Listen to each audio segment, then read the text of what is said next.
Okay, let's unpack this May 7th, 2025 date. It's coming up pretty Well, quickly. really it is. And if you're planning to fly domestically or maybe visit certain federal buildings, this date, it actually has some very real impacts for you. Definitely. Welcome to the deep dive.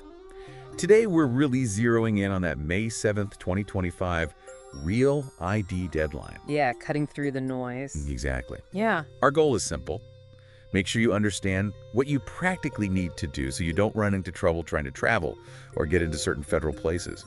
We're looking at info straight from the Department of Homeland Security, some chatter from online discussions like Reddit, and also sort of the background security reasons driving this whole thing. Right. And it boils down to something pretty straightforward.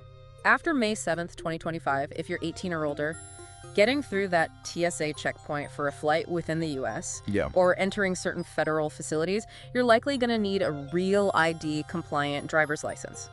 Or, another type of ID they'll accept. So that standard license most of us probably have in our wallets right now that might not cut it anymore for flying. That's the crucial point. It might not be enough after that specific date for those specific purposes. Okay, so what actually makes an ID real? What's the difference? Is it just the little star? Well, the star is the visual cue, yes. But real ID essentially means your state-issued ID, usually your driver's license, meets these minimum security standards set by the federal government. Ah, okay. Federal standards. Exactly. Yeah. And it's the Department of Homeland Security, DHS, that certifies whether a state's IDs are up to snuff. They check things like how identity is verified, the security features of the card itself. And this isn't just a one-off check. Nope. States have to get recertified every 3 years. It ensures they're keeping up with the standards. DHS has also been working with states, to help streamline things, like letting people submit documents digitally for their real ID applications sometimes. Got it. So it's basically a security upgrade for state IDs pushed by the federal government for federal purposes like airport security. Precisely. And you mentioned the star. That's the easiest way for you to quickly check if your current license is compliant. Right. Now, why is this happening? You touched on security. It connects back to 9/11, doesn't it? It does. Without getting too deep into the history, the 9/11 Commission's report really highlighted vulnerabilities in identification systems and screening. Sure. One key recommendation was the need for more secure, standardized identification across the country. The Real ID Act, passed back in 2005, was the legislative answer to that specific recommendation.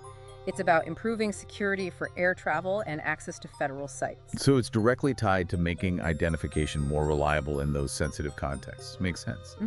Okay, but what if someone doesn't have a Real ID driver's license by May 7th, 2025? Or maybe they just don't want one. Are they grounded? No, definitely not grounded. That's really important to clarify. There are other acceptable forms of ID. Okay, good. Like what?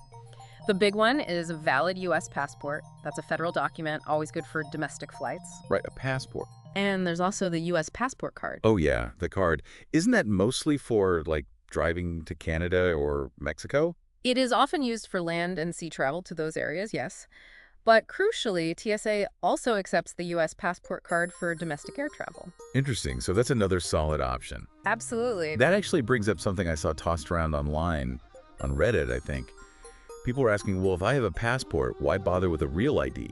Yeah, that's a fair question. And the discussion usually points out, a passport is federal. It generally costs more to get and renew than a state driver's license. True. For a lot of people, having the Real ID compliance built into their driver's license is just more convenient for domestic stuff. They carry their license anyway. Right, it's already in your wallet. Exactly.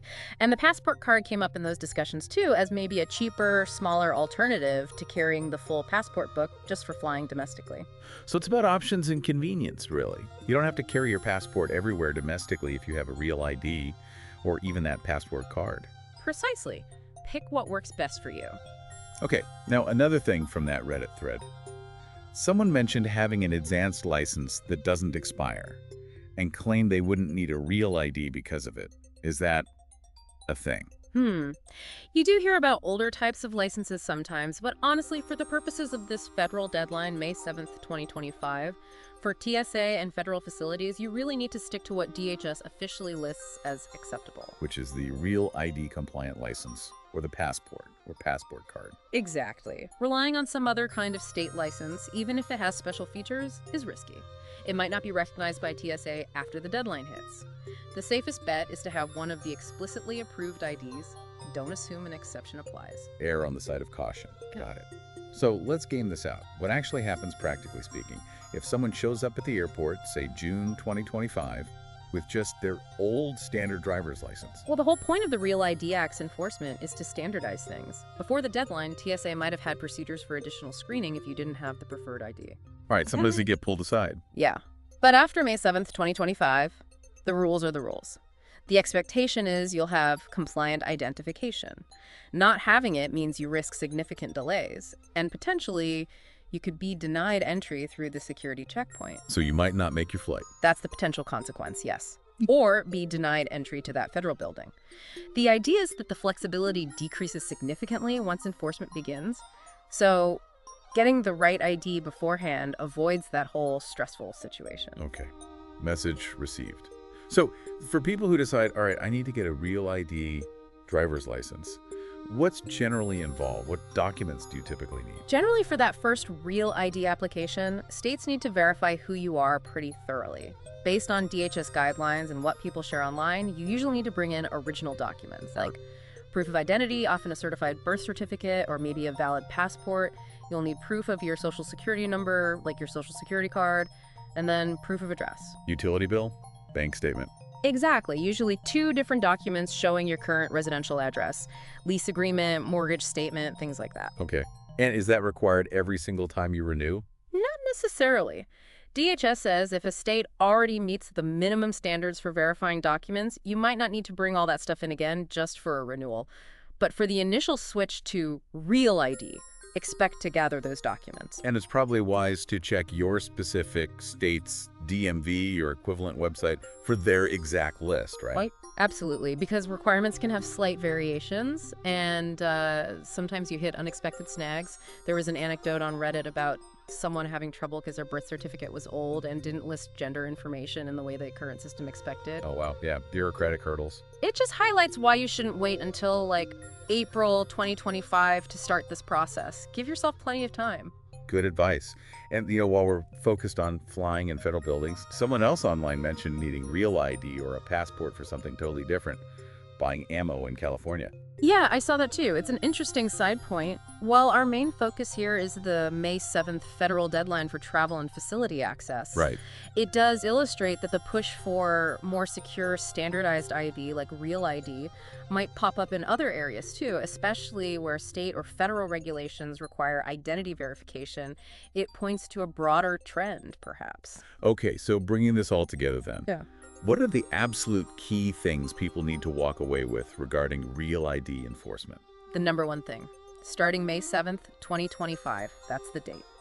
After that, for domestic flights and accessing many federal facilities, you need either a Real ID compliant driver's license, Look for the star. or one of those other acceptable federal IDs. Primarily a valid U.S. passport or a U.S. passport card. Got it. Real ID, passport, or passport card. Those are your main options. Those are the main options for these specific federal purposes after the deadline. So what's the immediate action item for everyone listening right now? Check your license. Pull it out. Look for that star, usually in the upper right corner. If it's there, you're likely good for this requirement. And if it's not there? If it's not there, or if you don't have a valid passport or passport card, you need to make a plan. Decide if you're going to apply for a Real ID through your state DMV, or if you'll get or use a passport or passport card instead. And do it soon. Yes. Don't wait. Check your state's requirements now, gather your documents, and get the process started well before May 2025 to avoid any last-minute stress or travel headaches. That seems like really clear, actionable advice. Yeah. Okay, final thought here. Something maybe to chew on after this. Okay.